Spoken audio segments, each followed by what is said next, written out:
আজকে পাঠ করছি বিভূতিভূষণ বন্দ্যোপাধ্যায়ের একটি ভৌতিক গল্প। গল্পটির নাম মায়া। 2 বছর আগের কথা বলি, এখনো অল্প অল্প যেন মনে পড়ে। সব ভুল হয়ে যায়। কি করে এলাম এখানে? বগুড়া থেকে রাস্তা চলে গেল সিদ্রান্নির দিকে। চলি সেই রাস্তা ধরেই। রাধুনী বামুনের চাকরিটুকু ছিল অনেক দিনের, আজ তা গেল। যাক, তাতে কোনো দুঃখ নেই। দুঃখ এই, অবিচারে চাকরিটা গেল। ঘি চুরি আমি করিনি, কে করেছে আমি জানিও না, অথচ বাবুদের বিচারে আমি দোষী সাব্যস্ত হলাম। শান্তিপাড়া, সর্ষে, বেজেরডাঙ্গা পার হতে বেলা দুপুর ঘুরে গেল। খিদেও বেশ পেয়েছে। জোয়ান বয়স, হাতে সামান্য কিছু পয়সা থাকলেও খাবার দোকানে পর্যন্ত এসব অজপাড়াগায় চোখে পড়ল না। রাস্তার এক জায়গায় ভারী চমৎকার একটা পুকুর। স্নান করতে আমি চিরকালই ভালোবাসি। পুকুরের ভাঙা ঘাটে কাপড় নামিয়ে রেখে জলে নামলাম। জলে অনেক পানা শ্যাওলা, সেগুলো সরিয়ে পরিষ্কার জলে প্রাণ ভরে ডুব দিলাম। বৈশাখের শেষ, গরমও বেশ পড়েছে। স্নান করে সত্যি ভারী তৃপ্তি হলো। পুকুরের ধারে একটা তিতুল গাছের ডালে ভিজে কাপড় রোদে দিলাম। শরীর ঠান্ডা হলো, কিন্তু পেট সমানে জ্বলছে। এ সময়ে কোনো বনের ফল নেই, চোখে তো পড়ে না যেদিকে চাই। এমন সময় একজন বুড়ো লোক পুকুরটাতে নাইতে আসতে দেখা গেল। আমাকে দেখে বললে, বাড়ি কোথায়? আমি বললাম, আমি গরিব ব্রাহ্মণ, চাকরি খুঁজে বেড়াচ্ছি। আপাতত বড় খিদে পেয়েছে, খাবো কোথায়? আপনি কি সন্ধান দিতে পারেন? বুড়ো লোকটি বললে, রোসো, নিয়ে নি, সব ঠিক করে দিচ্ছি। স্নান সেরে উঠে লোকটি আমাকে সঙ্গে নিয়ে গ্রামের মধ্যে ঢুকে জঙ্গলে ঘেরা একটা পুরানো বাড়িতে ঢুকলো। বললে, আমার নাম নিবারণ চক্রবর্তী, এই বাড়ি আমার, কিন্তু আমি এখানে থাকি নে। কলকাতায় আমার ছেলেরা ব্যবসা করে, শ্যামবাজারে ওদের বাসা। এত বড় বাড়ি পড়ে আছে, আর সেখানে মাত্র 3খানা ঘরে আমরা থাকি। কি কষ্ট বলো দেখি। আমি মাসে মাসে একবার আসি, বাড়ি দেখাশোনা করে। ছেলেরা ম্যালেরিয়ার ভয়ে আসতে চায় না। মস্ত বড় বাগান আছে বাড়ির পেছনে, তাতে সব রকম ফলের গাছ আছে, বারো ভূতে খাই। তুমি এখানে থাকবে? বললাম, থাকতে পারি। কি কাজ করতে? রাঁধুনির কাজ। যে কদিন এখানে আছি সে কদিন এখানে রাঁধো, দুজনে খাই। খুব ভালো। আমি রাজি হয়ে যেতে লোকটা হঠাৎ যেন ভারী খুশি হলো। আমার খাওয়ার ব্যবস্থা করে দিলে তখনই। খাওয়া দাওয়া পরে আমাকে একটা পুরানো মাদুর আর একটা মোটা তাকিয়া বালিশ দিয়ে বললে, বিশ্রাম করো। পথ হেঁটে বড় ক্লান্ত হয়ে পড়েছিলাম। ঘুমিয়ে যখন উঠলাম বেলা তখন নেই। রাঙা রোদ বড় বড় গাছপালার উঁচু ডালে। এরই মধ্যে বাড়ির পেছনে জঙ্গলে শিয়ালের ডাক শুরু হলো। আমি বাড়ির বাইরে গিয়ে এদিক ওদিক খানিকটা ঘুরে বেড়ালাম। যেদিকে চাই সেদিকে পুরনো আম কাঁঠালের বন আর জঙ্গল। কোনো লোকের বাড়ি নজরে পড়ল না। জঙ্গলের মধ্যে এক স্থানে কেবল একটা ভাঙা দেউল দেখতে পেলাম। তার মধ্যে উঁকি মেরে দেখি শুধু চামচিকের আড্ডা। ফিরে এসে দেখি বুড়ো নিবারণ চক্রবর্তী বসে তামাক খাচ্ছে। আমায় বললে, চা করতে জানো? একটু চা করো, চিড়ে ভাজো, তেল নুন মেখে কাঁচা লঙ্কা দিয়ে খাওয়া যাবে। সন্ধ্যার পর বললে, ভাত চড়িয়ে দাও, সরু আতুপ আছে, গাওয়া ঘি আছে, আলু ভাতে ভাত, ব্যাস। যে আজ্ঞা। তোমার জন্যে ঝিঙের একটা তরকারি করে নিও। ঝিঙে আছে রান্নাঘরের পিছনে। আলো হাতে নিয়ে তুলে আনো এবেলা। আর একটা কথা, রান্নাঘরে সর্বদা আলো জ্বেলে রাখবে। তা তো রাখতেই হবে, অন্ধকারে কি রান্না করা যায়? হ্যাঁ, তাই বলছি। মস্ত বড় বাড়ি, ওপরে নিচে বোধহয় 14-15খানা ঘর, এছাড়া টানা বারান্দা। 2-4খানা ছাড়া অন্য সব ঘর তালা দেওয়া। রান্নাঘরের সামনে মস্ত বড় লম্বা রোয়াক। রোয়াকের ও মুড়োয় 4-5টা নারকেল গাছ আর একটা বাতাবি লেবুর গাছ। ঝিঙে তুলতে হলে এই লম্বা রোয়াকের ও মুড়োয় গিয়ে আমায় উঠোনে নামতে হবে, তারপর ঘুরে রান্নাঘরের পিছন দিকে যেতে হবে। তখনও সম্পূর্ণ অন্ধকার হয়নি। আলোর দরকার নেই ভেবে আমি এমনি শুধু হাতেই ঝিঙা তুলতে গেলাম।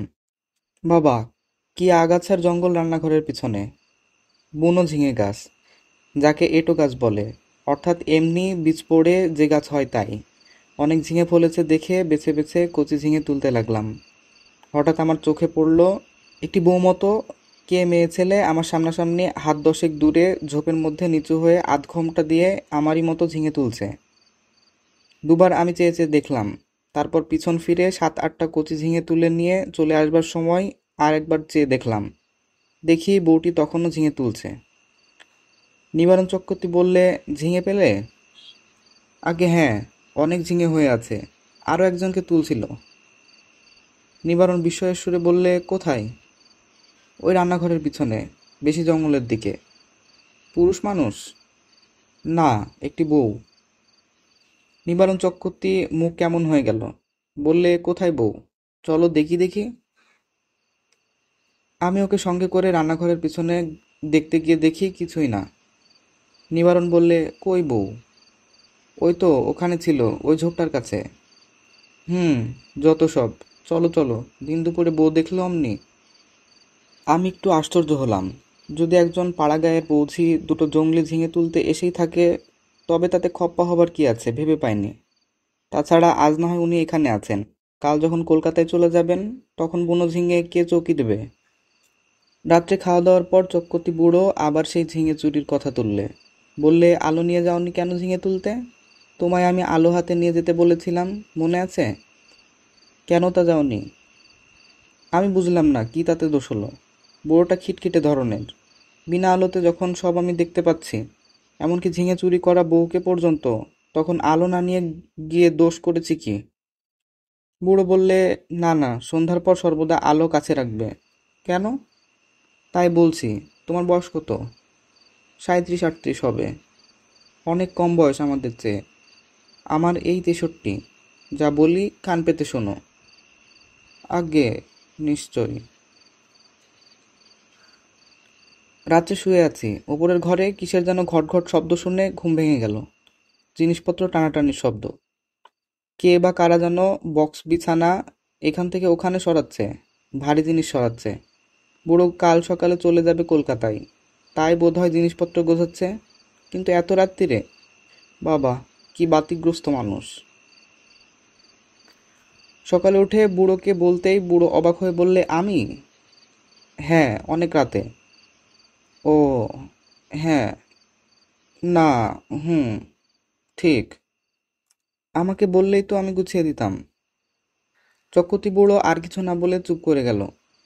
বেলা 9টার মধ্যে আমি ডাল ভাত আর ঝিঙে ভাজা রান্না করলাম।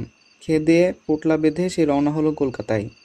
যাবার সময় বারবার বলে গেল, নিজের ঘরের লোকের মতো থেকো ঠাকুর। পেয়ারা আছে, আম কাঁঠাল আছে, উৎকৃষ্ট পেঁপে আছে, তরি তরকারি পোতো। আমার খাস জমি পড়ে আছে 3 বিঘে। ভদ্রাসন হলো 1.5 বিঘের ওপর। লোক অভাবে জঙ্গল হয়ে পড়ে আছে। খাটো, তরকারি উৎপন্ন করো, খাও, বেচো। তোমার নিজের বাড়ি ভাববে, দেখাশোনা করো, থাকো। ভাবনা নেই। আর একটা কথা। কি? চক্রবর্তী বুড়ো অকারণে সুর খাটো করে বললে, কত লোকে ভাঙচি দেবে, কারো কথা শুনো না যেন।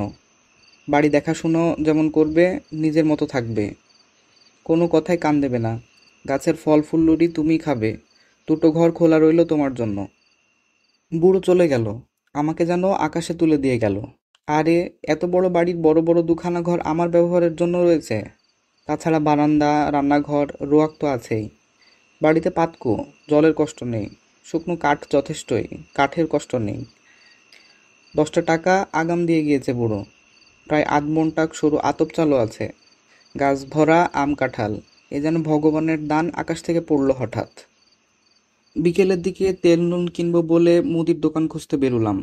বাপরে, কি বন জঙ্গল গাখানার ভেতরে! আর এদের যেখানে বাড়ি, তার সীমানায় কি কোনো লোকালয় নেই? জঙ্গল ভেঙে সুড়িপথ ধরে 8 মাইল যাবার পর একজন লোকের সঙ্গে দেখা হলো। সেও তেল কিনতে যাচ্ছে, হাতে তেলের ভাঁড়। আমায় দেখে বললে, বাড়ি কোথায়? এখানে আছি, নিবারণ চক্রবর্তীর বাড়ি। নিবারণ চক্রবর্তী? কেন? দেখাশোনা করি, কাল এসেছি। ও বাড়িতে থাকতে পারবে না। কেন? এই বলে দিলাম, দেখে নিও। কত লোক ও বাড়িতে এলো গেল, ওরা নিজেরাই থাকতে পারে না, তা অন্য লোক। ও বাড়ির ছেলে বউয়েরা কোশ্চিনকালে ও বাড়িতে আসে না। কেন? তা কি জানি। ও বড় ভয়ানক বাড়ি। তুমি বিদেশি লোক, খুব সাবধান। আর কিছু না বলে লোকটা চলে গেল। আমি দোকান খুঁজে জিনিস কিনে বাড়ি ফিরলাম। তখন বিকেল গড়িয়ে গিয়ে সন্ধ্যা নামছে। দূর থেকে জঙ্গলের মধ্যকার পুরনো উঁচু দোতলা বাড়িখানা দেখে আমার বুকের ভেতরটা ছাদ করে উঠল। সত্যি, বাড়িখানার চেহারা কী রকম যেন। ও যেন একটা জীবন্ত জীব। আমার মতো ক্ষুদ্র লোককে যেন গিলে ফেলবার জন্য হাত বাড়িয়ে এগিয়ে আসছে। অমনতর ওর চেহারা কেন? কিছু না, লোকটা আমার মন খারাপ করার জন্য দায়ী। আমি যখন তেল নুন কিনতে যাই তখন আমার মন দিব্যি ফুর্তি ছিল। হঠাৎ এমন হওয়ার কারণ হচ্ছে ওই লোকটার ভয় দেখানো কথাবার্তা। গায়ে পড়ে অত হিত করবার দরকার কি ছিল বাপু তোমার? চক্রবর্তী বুড়ো তো বলেই গিয়েছে, কত লোক কত কথা বলবে, কারো কথায় কান দিও না। কিছু না, গাছপালার ফল ফুলরি গায়ের লোক চুরি করে খায় কি না?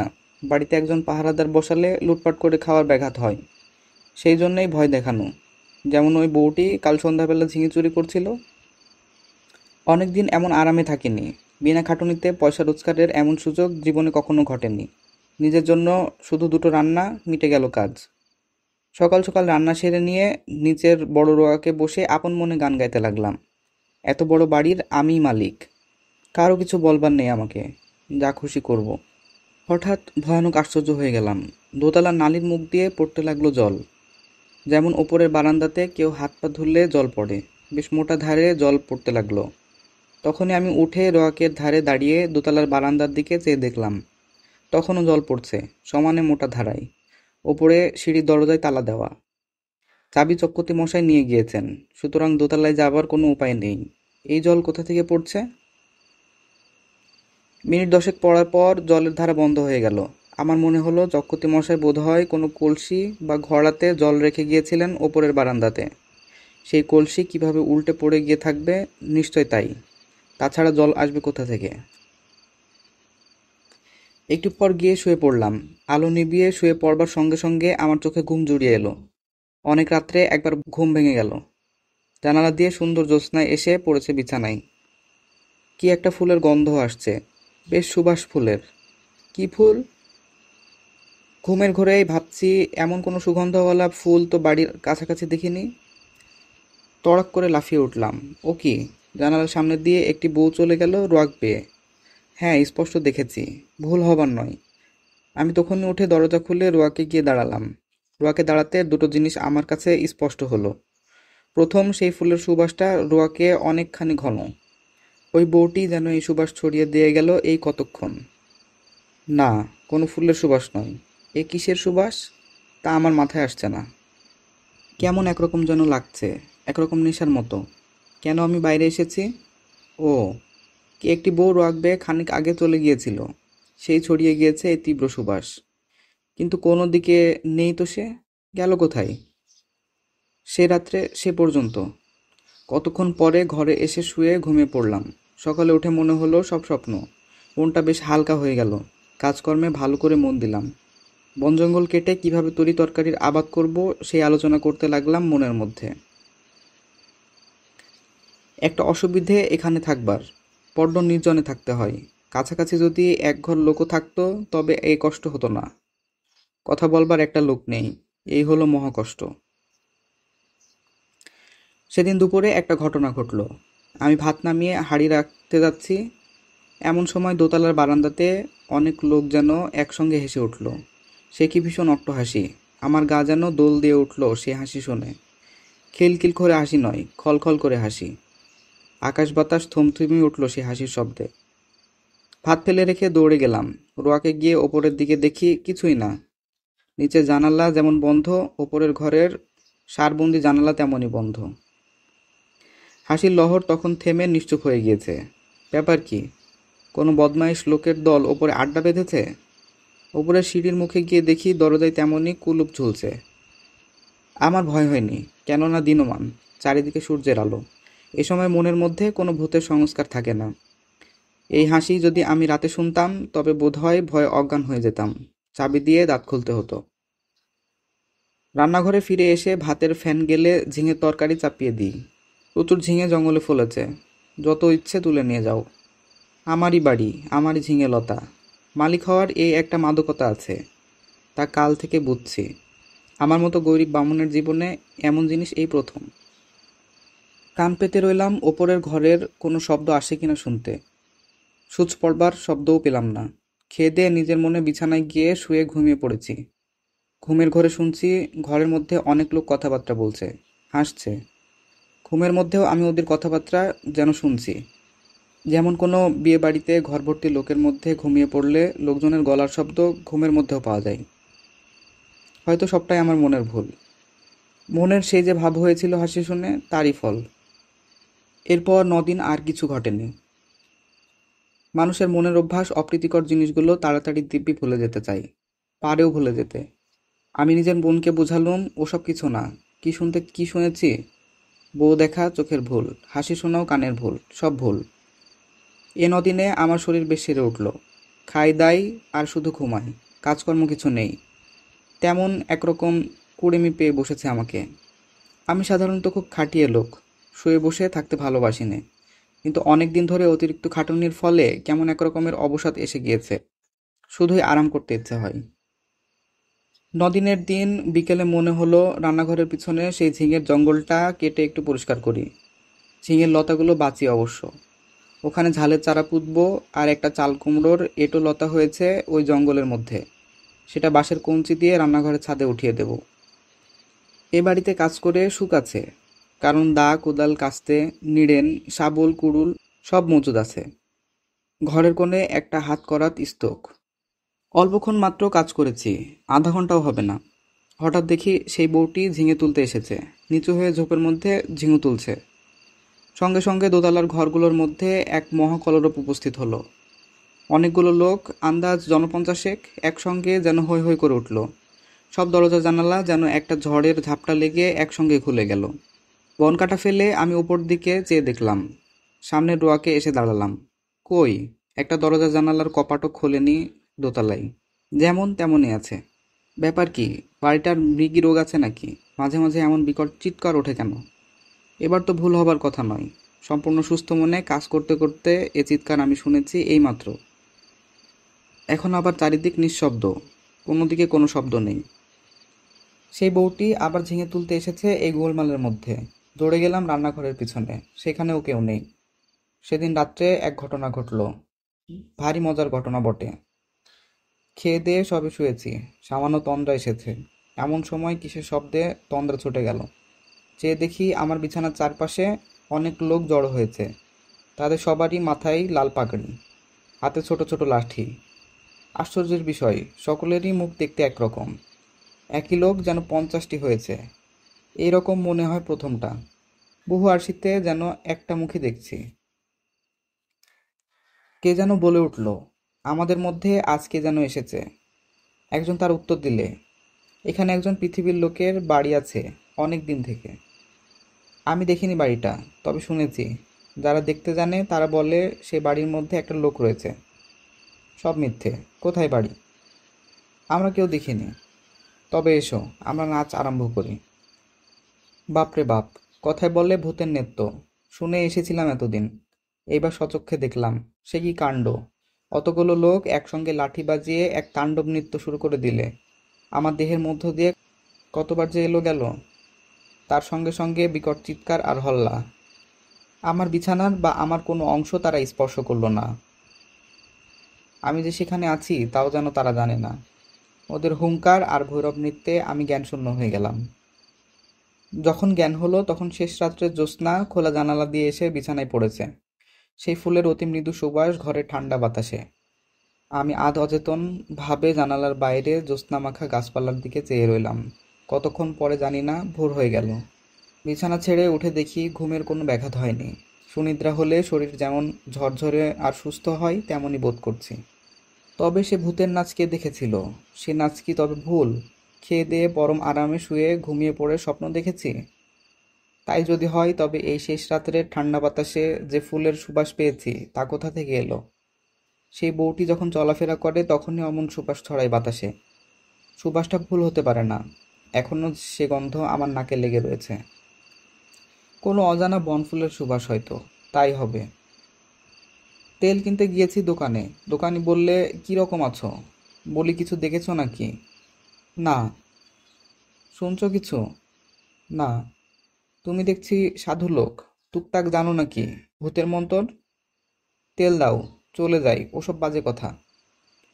আচ্ছা, একটা মেয়েকে ওখানে কোনোদিন দেখোনি? বউ মতো, কোনো গন্ধ পাওনি? কিসের গন্ধ? কোনো ফুলের সুগন্ধ? না। খুব বেঁচে গিয়েছো তুমি। তোমার আগে যারা ওখানে থাকতো তারা সবাই একটি বউকে দেখতো ওখানে প্রায়ই। এমন হতো শেষে ও বাড়ি ছেড়ে তারা নড়তে চাইতো না। তারপর রোগা হয়ে দিন দিন শুকিয়ে শেষ পর্যন্ত মারা যেত। দুটি লোকের এইরকম হয়েছে এ পর্যন্ত। বাড়িতে ভূতের আড্ডা। ভূতে লোককে পাগল করে দেয়, ওদের কাণ্ডজ্ঞান থাকে না। এমন ভালো লাগে এ বাড়ি, না খেয়ে না দিয়ে ওখানে পড়ে থাকে, ছেড়ে যেতে চায় না।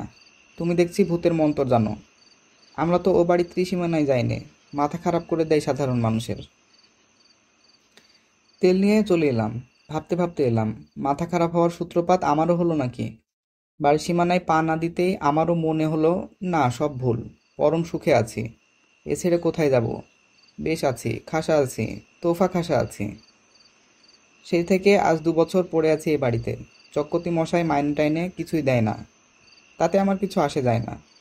বাড়ি দেখাশোনা করি, বেগুন কলা বেচি, দিনরাত ওদের নেত্য দেখি, ওদের মধ্যেই বাস করি, এক পা যায়নি বাড়ি ছেড়ে।